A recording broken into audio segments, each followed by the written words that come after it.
Ons gaan begin vanaand en ons gaan lees uit Handelinge, die 2de hoofstuk, en dan gaan ons ook gaan daarna Johannes, die evangelie van Johannes.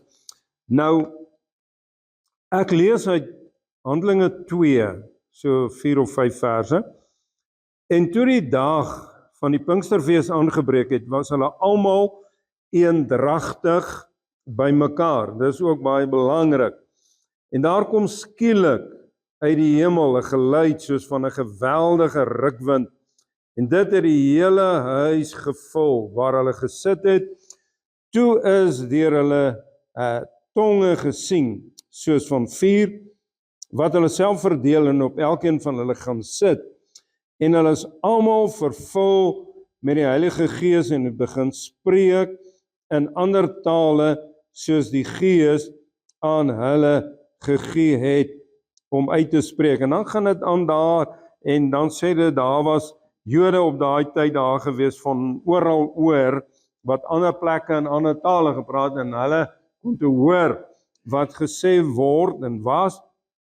En dan kom Petrus net daarna, want wanneer hulle dan hierdie geweldige rukwind hoor, en hierdie vuur, dan storm die mense van all over, en hulle kom kyk wat gebeur.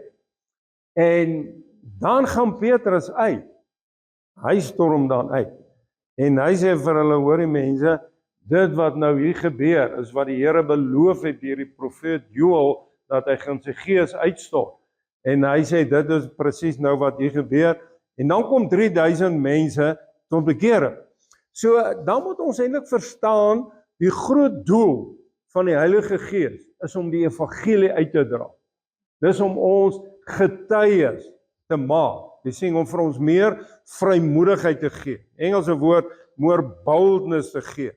En dat ons besef, maar jy is gered uit genade, en jy het 'n stem, jy het 'n getuienis, jy kan vir ander mense vertel, hoorie, man, maar ek was sonder die Here, en ek het nou maar gedink dis die lewe, en die Here het met my begin praat, en ek het net besef, hoorie, dis nou tyd om te stop, om te haal, en nou om die Here te dien, en so draai jy getuienis uit, en so kom mense tot bekering.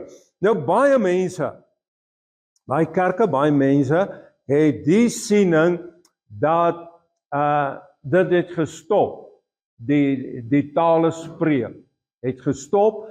Die Bybel sê nêrens dat het gestop het nie, het sê nêrens dat het net vir daai dag gewees het nie.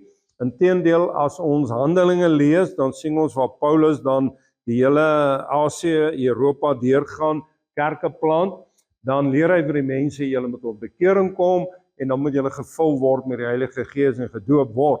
So daai lering het aangegaan. Nou, wanneer ons dan by dit kom, moet ons dan net weet, dit het nie gestop nie. Jy weet, en dis nie iets in my lewe wat ek nog nooit gevoel het, ek wil 'n twispunt oor maak nie. So as mense voel, jy weet, hy wil nie in tale praat of hy glo dit nie, dan los hy ou dit. Jy weet, ek voel nie dis iets waaroor jy regtig 'n dispuut moet aangaan nie. So ek noem dit dan net. Nou, dan gaan ons hiervan af na Johannes, die evangelie van Johannes. Nou, daar, dis Johannes 14, 15 en 16, is dit waar Jesus dan meer oor die Heilige Gees praat, en dan kom hy in Johannes 14, en dan sê hy, en ek sal die Vader bid, en hy sal vir julle 'n ander trooster gee, om by julle te bly tot in ewigheid. So, wat Jesus wil sê, hy gaan nou weg, hy is nie hier nie, maar hy gaan die Heilige Gees stuur, en die Heilige Gees kan by almal wees. Jy weet, hy kan by elkeen wees, dieselfde tyd, hy kan die hele wêreld deur wees. Daar's miljoene Christene, en hy kan by almal wees. So dis die wonder van die Heilige Gees. En dan moet ons ook weet, die Heilige Gees is 'n persoon. Ook baie belangrik, jy weet ons kan so maklik dink die Heilige Gees is maar net iets. Maar hy's 'n persoon, want die Heilige Gees kan praat, hy spreek, hy oortuig, en hy kan bedroef word. So dit is die eienskappe daarvan om 'n persoon te wees. Soos wat Jesus 'n persoon is, Jesus kan praat, God is ook 'n persoon, so elke persoon in die Godheid is 'n persoon. En dan ook die Heilige Gees word in die Bybel vir ons gesimboliseer deur 'n duif. 'n Wit duif, so die Heilige, 'n duif is die simbool van sagtheid, nê, en reinheid. Dis die simbool van die Heilige Gees. En dan sê Jesus so mooi, die Heilige Gees gee om by julle te bly tot in ewigheid.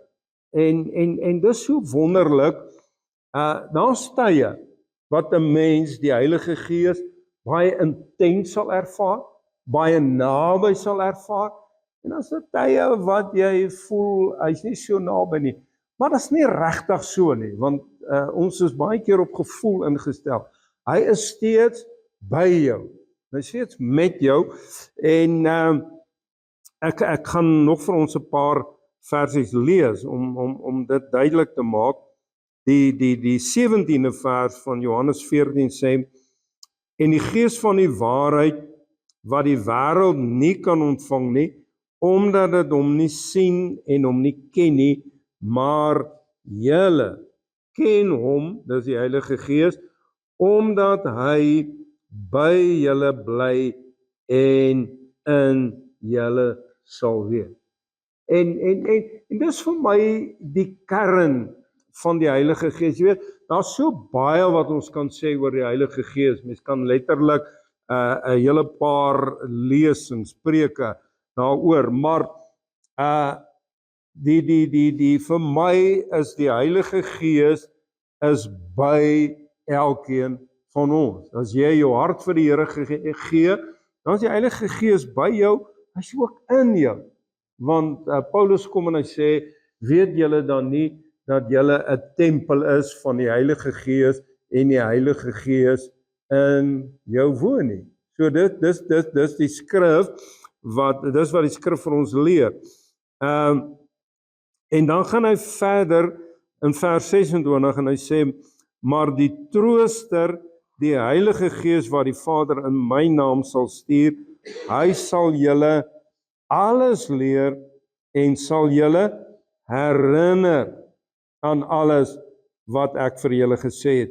So hier sien ons dan nou die werk van die Heilige Gees is om ons ook te herinner. Baie keer ons hoor goed in die Bybel en ons hoor, ons vergeet. En baie keer dan skielik dan asof die Heilige Gees net sekere dinge vir jou herinner. En hy leer ook so verdere 'n taak en 'n funksie van die Heilige Gees is om vir ons te leer. En nou dan as ons omblaai in Johannes 15, dan vers 26 sê hy, maar as die Trooster gekom het, wat ek vir julle van die Vader sal stuur, die Gees van die waarheid, wat van die Vader uitgaan, sal hy van my getuig. So dan die Heilige Gees leer ons, hy lei ons en hy getuig ook van Jesus. Die Heilige Gees sal altyd Jesus verheerlik. Dan vers 8 van Johannes 16 sê, en as hy, dis die Heilige Gees kom, sal hy die wêreld oortuig van sonde en van geregtigheid en van oordeel. Ek dink 'n mens gaan eintlik nie tot bekering kan kom as die Heilige Gees nie in jou werk nie, en mense besef dit nie. Want mense kom tot bekering en daar gebeur iets voor die tyd, jy weet, en die Here praat met jou en jy raak onrustig, en dis die Heilige Gees, en jy besef, maar jy's nie reg nie, jy besef maar as jou lewe skielik tot 'n einde moet kom, is jy nie reg nie, en dit bly by jou praat, en is die stem van die Heilige Gees, so dis hy wat oortuig van sonde, geregtigheid en oordeel, hy oortuig jou van jou verlore toestand, hy oortuig jou daarvan as jy tot sterwe gaan kom, maar jy gaan geoordeel word, jy gaan verlore wees, jy gaan hel toe gaan. So dis die werk van die Heilige Gees, om mense te help, om tot bekering te kom. En dan vers 13, maar wanneer hy gekom het, die Gees van die waarheid, sal hy julle in die hele waarheid lei. So die Heilige Gees lei 'n mens.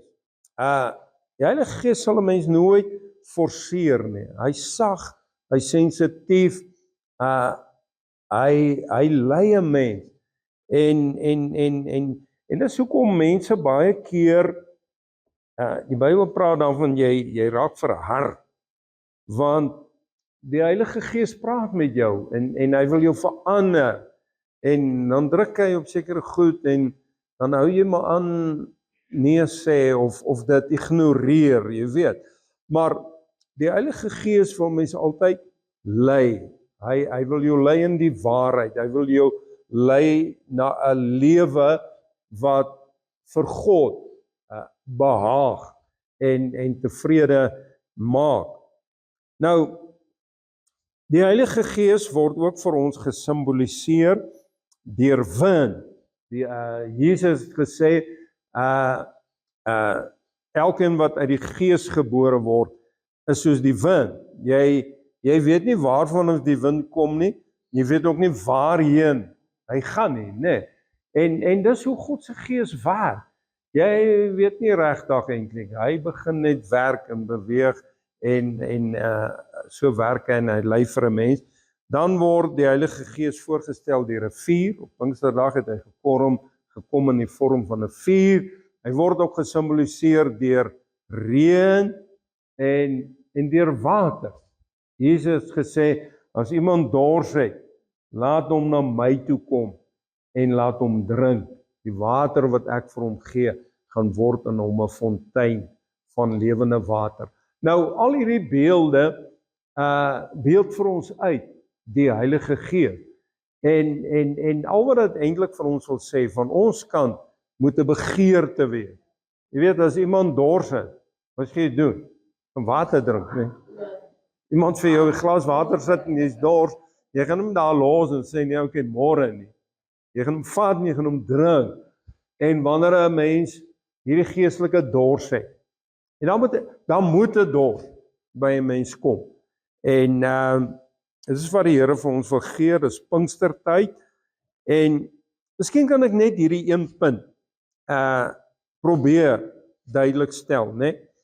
Nou, ons in Pinkstergeleedere glo dat die tale is nog steeds vir vandag.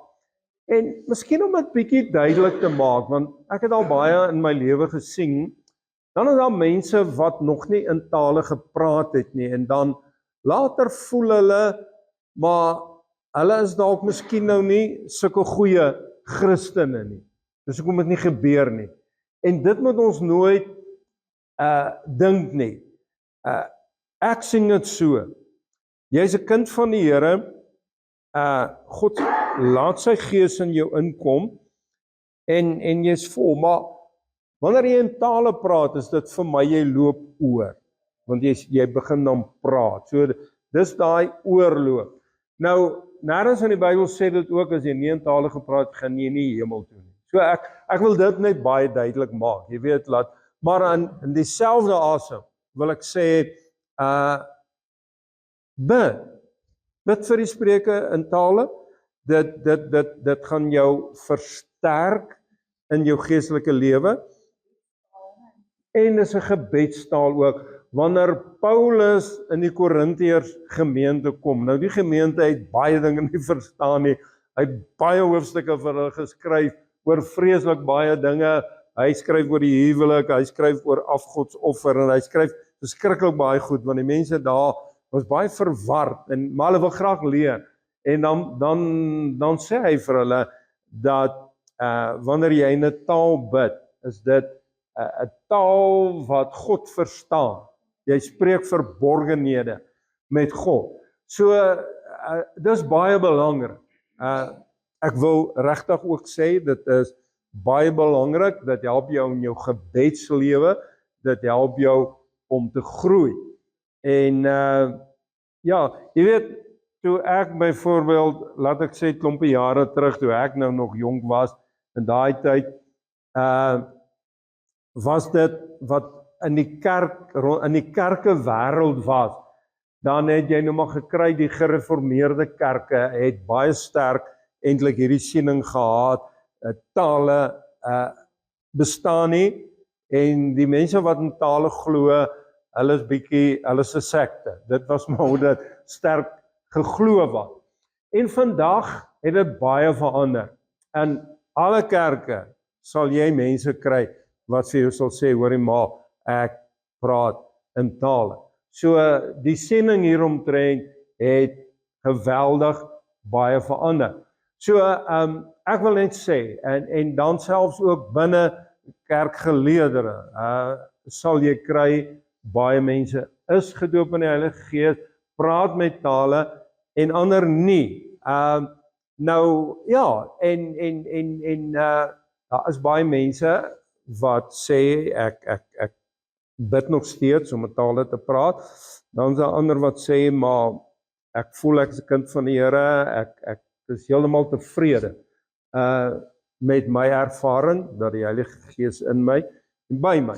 So, van my kant, wat ek vanaand wil bring, lering gee, so bietjie, so ek sê, daar is baie meer waaroor ons kan praat, en jy kan dalk om nou maar cut teens, en of sal jy omsny? Okay, ek gaan dit dan nou 'n geleentheid gee vir mense om vanaand dan ietsie te vra, bydra te lewer, hoe jy dit sien, en dan gaan ons bietjie bid en vir mekaar bid.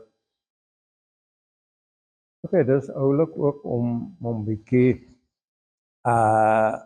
getuienis soort van te kry, hoe dit gebeur het. Dit is ook, jy weet, 'n taal is klanke, jy weet, enige taal is vreemd, as iemand skielik Russies gaan praat, ek meen, en baie van hierdie tale, het klink vreeslik snaaks, en so, vir jou gaan dit voel, maar dis sommer net iets wat jy opmaak, maar, en dis die wonder daarvan, dis ook 'n stap van geloof, jy weet, soos jy kan besluit, jy gaan 'n tree voor die ander een gee, dis geloof, dieselfde om in tale te praat, dis maar 'n geloofstap, en mense skrik baie keer, wanneer hulle 'n paar woorde sê, dan skrik hulle, en dan dink hulle is uit hulle self. So, ja, dis maar 'n geloof ietsie, maar okay, kom ons hoor dalk nog 1 of 2 of 3, en ja, wat ietsie wil bydra, ietsie wil sê, hoe jy die Heilige Gees sien, ervaar, beleef. Right, en dis goed om die bydra te kry. So nou het ons so 'n bietjie idee gekry van hoe die eerste kerk geoperate het, né? En ja, is lekker. En toe ek vanaand nou kerk toe kom nou, jy weet, jy moet altyd vir jouself afvra, wat is eintlik die doel? Wat wil jy eintlik oordra, of wat jy voel wat die Here wil hê, en die Heilige Gees wil oordra en sê, en net hierdie een gedagte kom eintlik om dit op te som, en Rita het dit ook dan eintlik gesê, daar moet by ons 'n groter dors na die Heilige Gees kom, 'n verwagting. Dis eintlik waarom dit alles gaan, en dis wat die Here wil hê, dat as ons hierdie begeerte na die Heilige Gees het, hierdie dors, hierdie verwagting, dan gaan die Here dit vervul, hy gaan dit volmaak, en dis die proses van groei, en daai begeerte is iets wat net jy kan kweek en daar kan stel en oopmaak. Kan eintlik dan in mooi eenvoudiger taal, jy moet oop wees vir die werking van die Heilige Gees. En dis wat die Here wat ek glo wat hy vanaand vir ons elkeen wil sê. En jy gaan verbaas wees in die mate wat jy gaan oopmaak, hoe daar in jou lewe verandering kom en 'n groei en 'n nuwe lewe. Want elkeen verskil en die Here werk met elkeen ander. Hy werk met my ander, met Olene en Magda, en elkeen werk hy eenvoudig net ander. En is ook maar jou persoonlikheid en jou geaardheid, maar as jy daai openheid het, glo my, daar gaan gebeur en die Heilige Gees gaan meer vloei en volmaak en jy gaan ook dinge begin ervaar en verstaan. Ja, daar's baie maniere, daar's letterlik dosyne maniere hoe die Here met 'n ou kan praat, baie keer deur drome. En dis nie altyd maklik om jou droom te verstaan nie, want dis nie presies, dis eintlik 'n beeldspraak, jy weet. En gedagtes wat by jou opkom, en baie keer dink jy, Jesus, maar hierdie gedagte is nou maar net ek self. Maar baie keer is dit die Here en 'n ou moet dit maar so 'n bietjie oordink en dit nie sommer net dadelik een kant toe stoot en sê, maar jy weet, dit is nou uit myself of dis van die duiwel of wat ook al.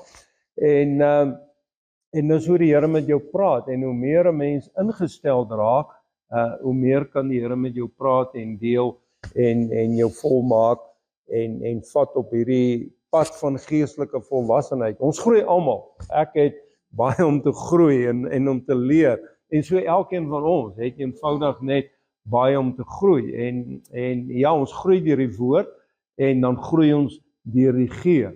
En dit maak ons nuut, dit maak ons los, dit maak ons vry en bring nuwe lewe en lekker lewe in ons in.